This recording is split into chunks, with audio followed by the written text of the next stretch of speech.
Thanks for coming. As we do, we'll review the champions on defense. Draylon Jones, John Cooper, and Jay Sean Cornell, Tough Portland, and Damon Arnett. The player of the game was Brendan White.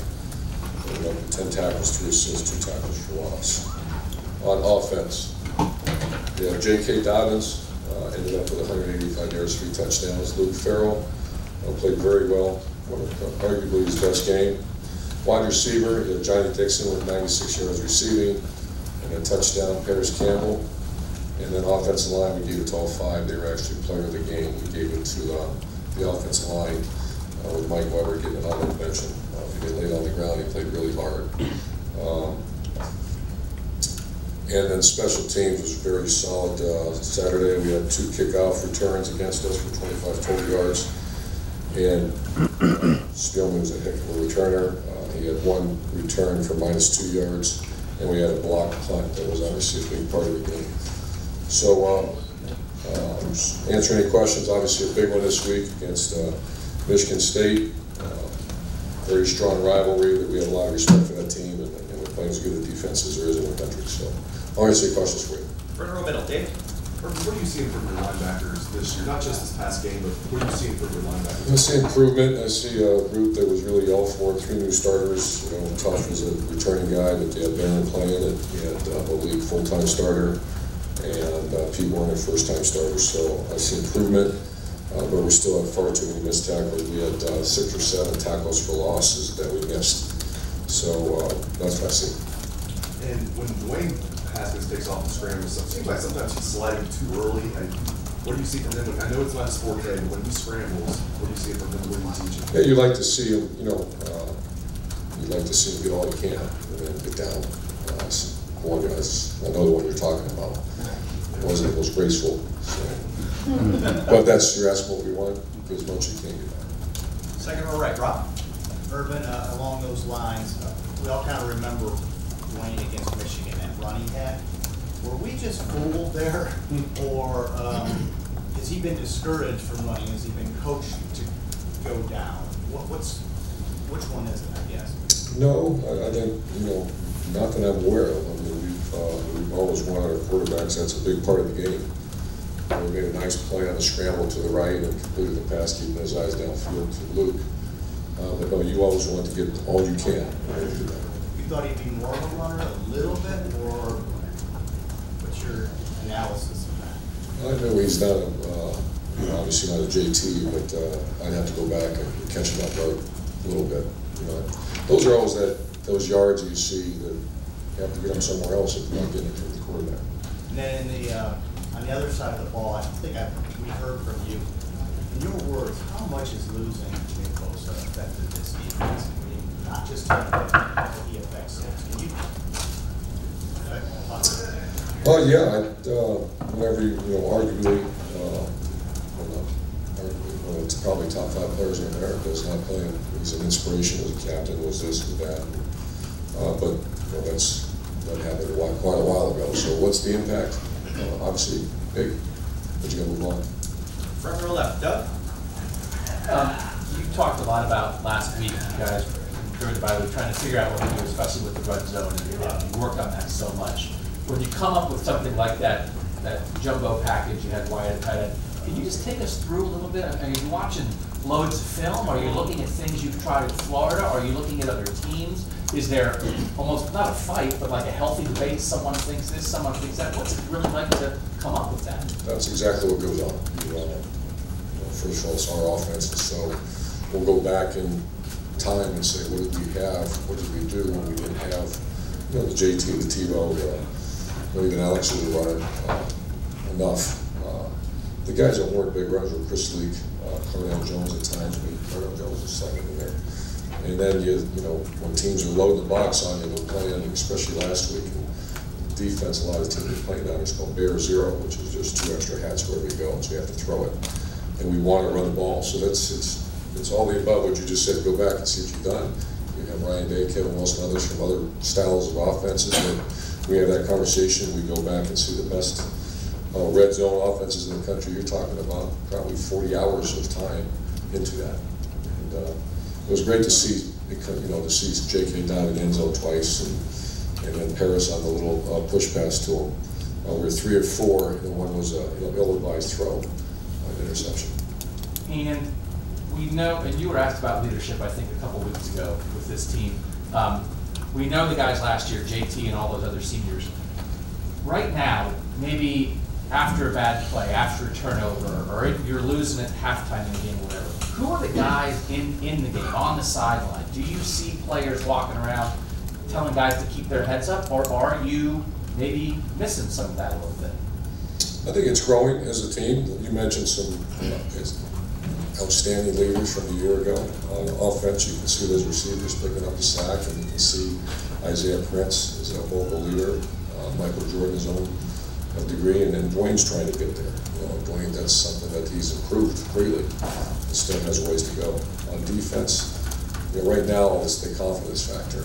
We got 3 starters out of the secondary again on Saturday, and we're hoping. I think we're going to be finally we're going to have them all healthy.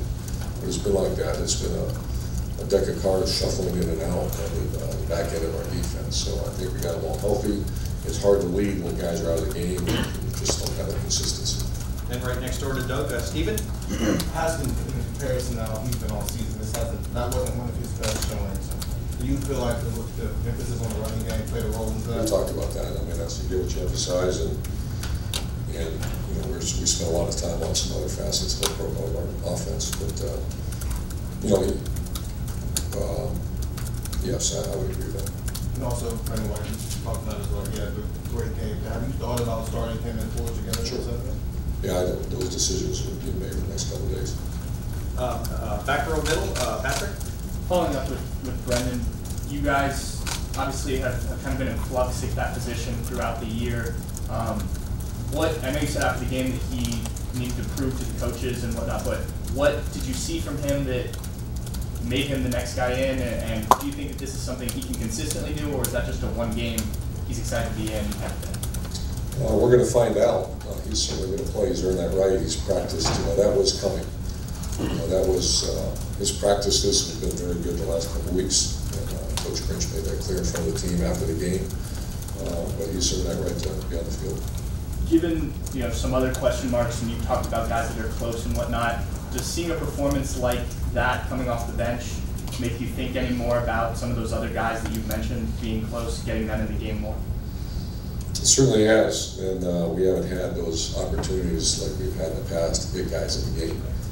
And but the best opportunity you get is at practice to come show yourself and be going. You can see on special teams, Josh Proctor made a heck of a play for us on the opening kickoff, I believe, the second kickoff.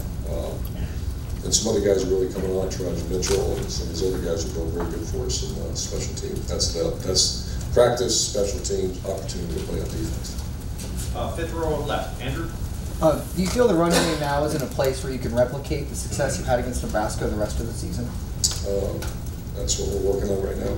Obviously, you're facing the one rush defense in the country coming out this week, so that's going to be but our offensive line played very well on their backs. That was their best pad level game as far as dropping guys and getting through those holes. Third row left, Dan.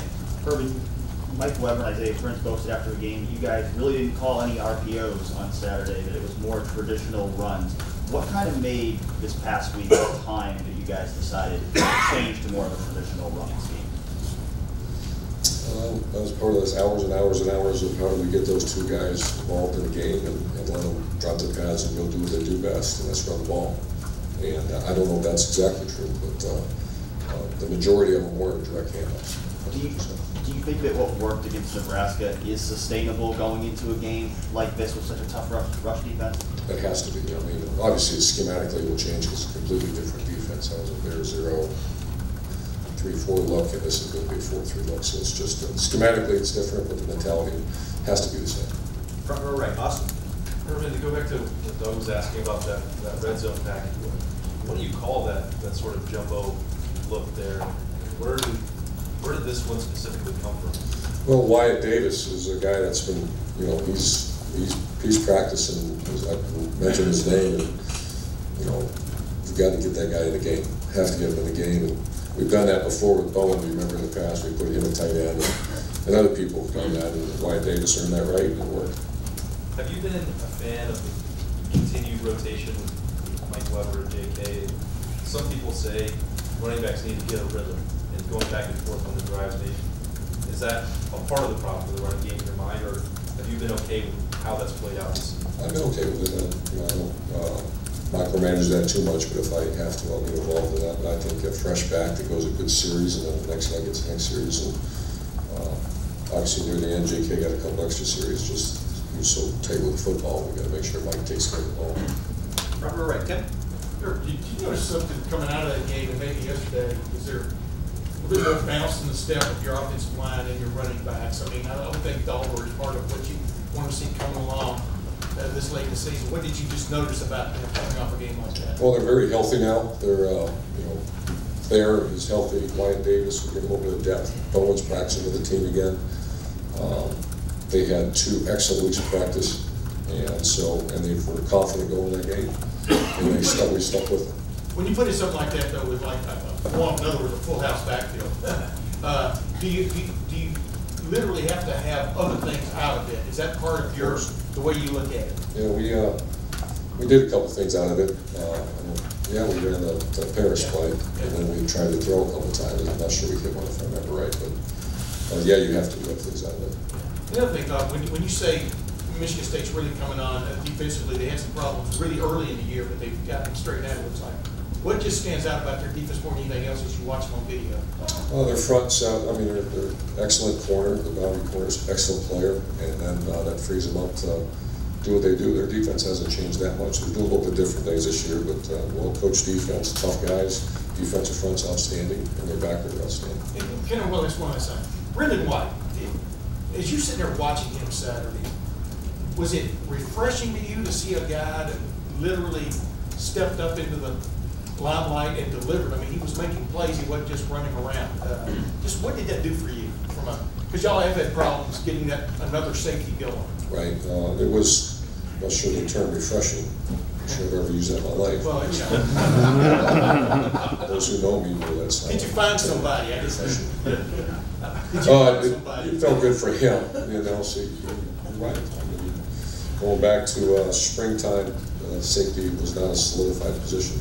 We went to play much better in that spot. We had some injuries this week, and then obviously the targeting call, there he is, he's in the game. I looked out there and got Sean White at one safety and Brendan White at the other. Far left, Lori. But it seems like normally by this point of the year we've asked you about having a state of the team address. Is that something you've done, or is that something that for some reason hasn't been an issue this year? Yeah, we at times we'll talk about that. We're not now. We're just we're trying to first of all find out who's healthy. Second of all, emphasis on the strengths that are enhancing them, and then fixing these issues that are glaring mistakes that we got to get right. Is there something about this team that they are better at focusing on the little picture and ignoring that outside noise than maybe other teams? It's just a lot of it has to do with just who's playing. Who's at certain positions. You got Austin Max down. You don't have who's going to go in at that spot. You have some issues on defense. We find out that Jeffrey Kuda is not going to be able to play midweek. And then it's just a different situation this year. Front row left, Bill. Urban, when a guy like Brendan White comes in and hasn't played really significantly on defense all year and has that kind of game, arguably the best game he has in the safety, do you wonder why he hadn't been part of the mix earlier? I know you talk about sometimes your position coaches handle the personnel. Do you ask yourself, well, if he's this good, how come he hadn't been in the mix? No, I watch that closely, and it's a matter of practice. You have to do it. You don't just throw a guy in the game. And then if he's practicing and earns the trust of his coaches like he did Saturday, you'll see more playing time. How involved is that process for a young guy? People look at what you guys have recruited the last 2 years, two of the best recruiting classes you've ever had, and wonder why more of those guys aren't playing. Is how much of an uphill climb is it for a young guy to get on the field here, and is it perhaps too difficult for a young guy to get on the field? It should be. That's development. That's I think that's a great question. It's one that I ask quite often in staff meetings. Why is this guy not playing? Why is he not ready to play? Second row left, Ari. Urban, you talk about how essential it is for your assistants to be able to improve. Just wondering, through the first few months, your assessment of the way Brian Hartline has done in that realm of his job? Yeah, pretty good. I'm just trying to think who we have, but he's, yeah, for this class, we have a handful of receiver commits, and he's doing a very good job. Specifically, coming in and never recruiting before, this is his first time as a coach and whatnot, what's an honest assessment of how difficult the position he's been put in? To replace somebody who's been fired, to have to answer questions about uncomfortable topics, and not only that, he's gotten a few commitments. Can you maybe put yourself in his shoes as a young recruiter? I mean, how difficult would it be coming out of the gate, not only learning how to recruit, but to have to overcome some of those obstacles? Just very, very observant. That's true. You know, he was thrust into a situation, and I think one of the great things he had some veteran group to coach, and he has very good recruiters around here to see how it's been done. He's been here for a couple years. That's a positive. You have to assess that though as you move forward and decide, because he feels like he's trying to prove that he belongs on the staff for the future, almost like a tryout. I mean, how big of the assessment of whether or not he can next year is involved in how he's done in that realm? He's done very good. He's done very good, and we'll address it at the right time. And he's done very good. Front row right, Bill? Last couple questions. Passing game has been good all year. One game got to go on defense. How close are you to being kind of defense you need to be if you want to get rid of? I think we're getting closer. I think we got to quit shuffling lineups, and we got to, obviously, even though we gave up three big plays, one was just a long pass, another was a throwback, pretty well good schemed up play, and then our longest run other than quarterback Shambles, 24 yards, the other one's 12 yards. It's getting closer. It's nowhere near the standard we want. And I get this question a lot in the last one. The linebackers are coming a lot. We have players who played there before, certainly potential time before, there are running others. Has there been any thought to personnel changes there, and why you stick with the guy you started? That's constant conversation. When you missed tackles was the alarming thing this weekend, and we'll put the best players out there that we think will this weekend. And final questions, third row right, Tony? We talked to Terry McLaurin last week about Chris Olave, and he said that they saw back in camp that he could play. And he mentioned that maybe the reason he hadn't played until this point is because you didn't get to see him in camp, and you needed to be shown that he was tough enough to handle being thrust out there. I'm wondering, do you feel like you were maybe slower or disadvantaged in terms of learning the new players because you didn't get to see them in August? Sure, I think especially the freshmen, and then also the improvement of others. Yeah, but Chris doesn't take long to see that he's a very good player. He made a great player for his son kicking game Saturday. And you can see he's got an incredible skill set, great person. The problem before Austin Mack was there was just two guys at each position, so we certainly weren't holding him back. And he's come, he's earned that right to be in rotation. Do you think that's had a sizable impact on you not being able to see the players in camp? Has that had a sizable impact on the young players maybe not getting into the game? I don't think so, because once again, I don't micromanage too closely. I'll have my opinions if they get to watch practice and all that, but I don't think so.